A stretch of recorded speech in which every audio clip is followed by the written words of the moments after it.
પણ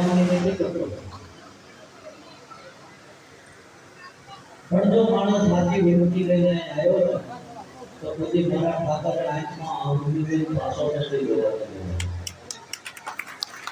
એટલે નક્કી આપણે કરવાનું કાયદા કાનૂન આ જગ્યામાં એ લોકો નથી શીખવાડવાના કારણ કે કોઈનું માગી લઈને નથી ચલાવતા સમજી ગયા એટલે જે પરમાત્મા પીરસે છે એનો આનંદ માણો અને આનંદ ના માણતા આવડતું હોય તો તમને જ્યાં મજા આવે ત્યાં જાઓ કોઈને તો કોઈને લખી ભાઈ આ તો જેને થાકી ગયેલા છે જેને ખરેખર દિશાની જરૂર છે કોઈ થાક લાગ્યો છે ટેકાની જરૂર છે તો એ ટેકો બનીને અમે ઊભા છીએ એનો ટેકો નથી લીધો ક્યાંય આવવાને સૂચિત કરી આપા તમારી લાઈફમાં તમારા કર્મો તમારો ધર્મ જાગ્યો હોય છે પરમાત્મા તમારું માફળ છે બાકી મફત તો જવાની જતા ફરસાદી બે ખવડાવી છે જાઓ કોઈ ભાવે એને જજો બીજા ઘણા તમારી રાહ જોઈ બેઠા હે પૈસા કપવા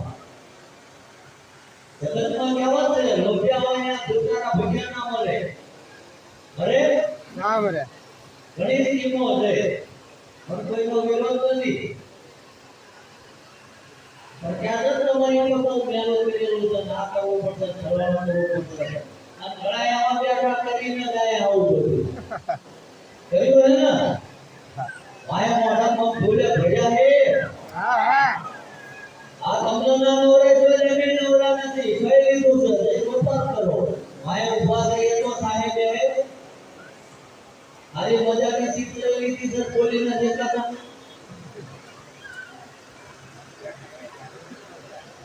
ગમે ત્યાં થાવ પરમાત્મા પાસે નિર્દોષ ભાવે જજો પરમાત્મા પાસે ક્યારે ભગવાનની જરૂર નથી એ આપણે વગર રહેતો પણ આપણને આપણી ઉતાવળ ગમે આ ઘણા ના આવે ફળાને માનવો એટલા ધંધામાં બધો કર્યો નામ થયું પણ ત્યારે તે વિચાર કર્યા કે કેવો માણસ છે એની જેવું ધંધો કર્યો તાર ભગવાન આવી આ તો કે ખોટું એને કેમ લાગે છે હું રાતો રાત પૈસા વાળો થઈ ગયો હું દુનિયાને કરી બતાવું હું કોણ છું આ શું છું પછી આપણે દાણા સુકાય રોગ એનું ખરાબ કેટલા દેખે છે એમ ક્યારે નહીં થતું જો તમારી નીતિનો પૈસો હોય છે અને તમને શેતરી લઈ જવાય ધંધુઈ રોગ નાખવા જાગે કે આ તેને જો 12 મહિને 12 મહિને એની નાખો બદલાવશે પણ એ આપણી લાગણી હોવી જોઈએ એ આપણી મદદ કરી જોઈએ તો પરમાત્મા છે દાણા નખાયો છે દેવ છે આ કઈ ગાડીઓ છે તેનો બટન દબાવી નાના છોડી દે ભાઈઓ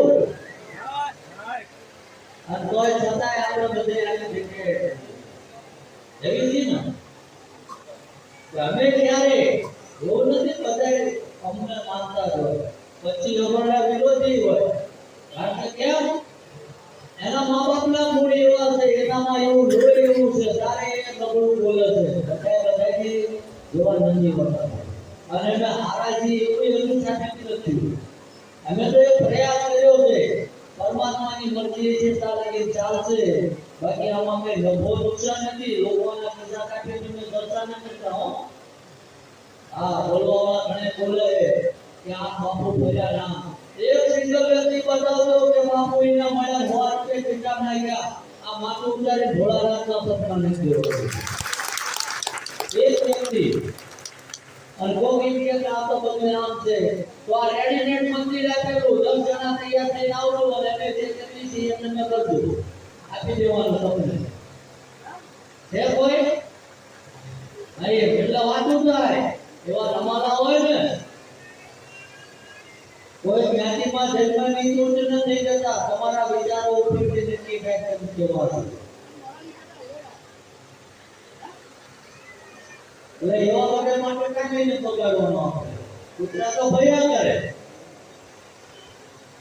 એમાં કઈ હાથીનું ઊંટમાં બેસી નાખાય નહીં ને એનો સમય પાકા ને એવો હાથી મળી જાય અન્નતર એની નિરાકરીના બસકા ભરે આપણે આપણી જીભ પગાડવા જરૂર નથી હું ક્યારે પરમાત્મા ના કહું કે મને આવું બોલી દીધું તો એ જવાબ આપું છું.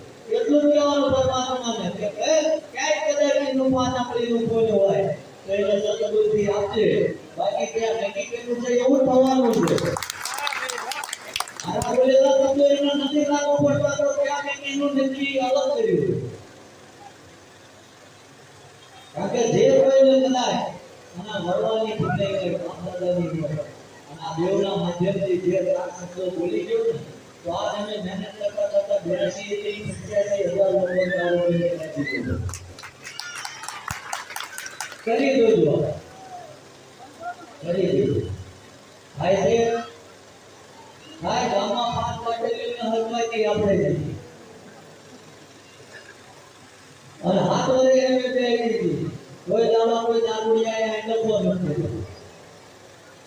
એટલે મને એ ન સમજાતું નશામાં ઘોડા છે કે આપણે છીએ.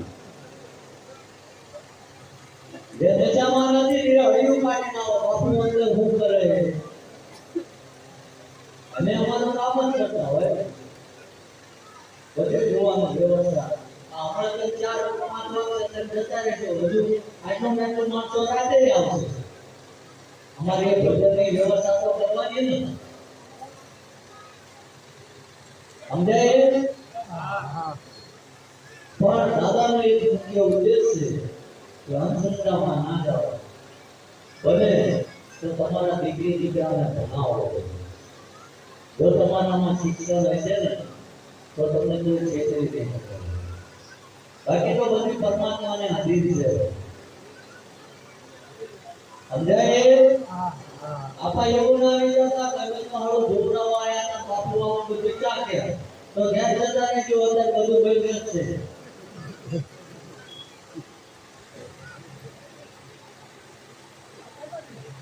પણ જો હાજી માનવ સેવા પરમાત્માએ માનવ માણસ કેમ બને? હું માનું છું બધું જરૂરી છે. પૈસા કમાવા જરૂરી છે, ધંધો કરવો જરૂરી છે, પણ એ જીવન ગુજરાત ચલાવવા માટે પરમાત્માના ત્યાં દાદા પૈસા વાળવાની લક્ષી મળે એવું નક્કી નથી.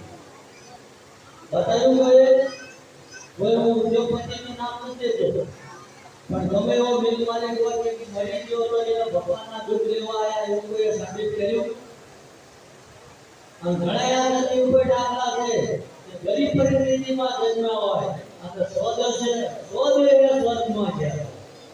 પાંડવો જોયો બધું જોયું. ઇતિહાસ બોલે છે હું નથી બોલતો. એટલે તમારા કર્મો નક્કી કરે છે અને અમે તમને કેવા કર્મો કરવા એ શીખવાડીએ છીએ. જો સારા માર્ગે જતા રહેજો તો આપવા રસ્તો બદલાય છે એને સારું જ આવશે.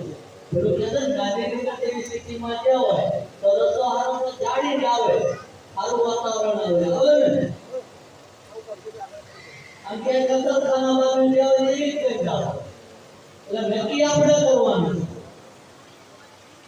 આ દેશી જવાબ છે મારી ભાષામાં કે ચોપડી ન લખેલું એ ખોટું બોલું છું.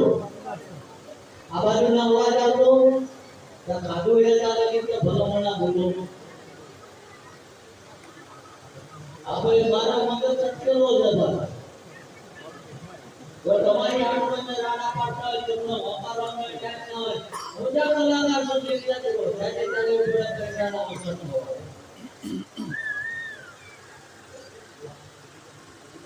કહેવાનો ઉદ્દેશ એ છે કે અમે હાલ આપણો પાટોત્સવ આવે છે એટલે અસંખ્ય માણસો દાદાના દર્શને આવશે અને એની વ્યવસ્થામાં બને એટલી એને સગવડ ઊભી થાય એટલે જે કંઈ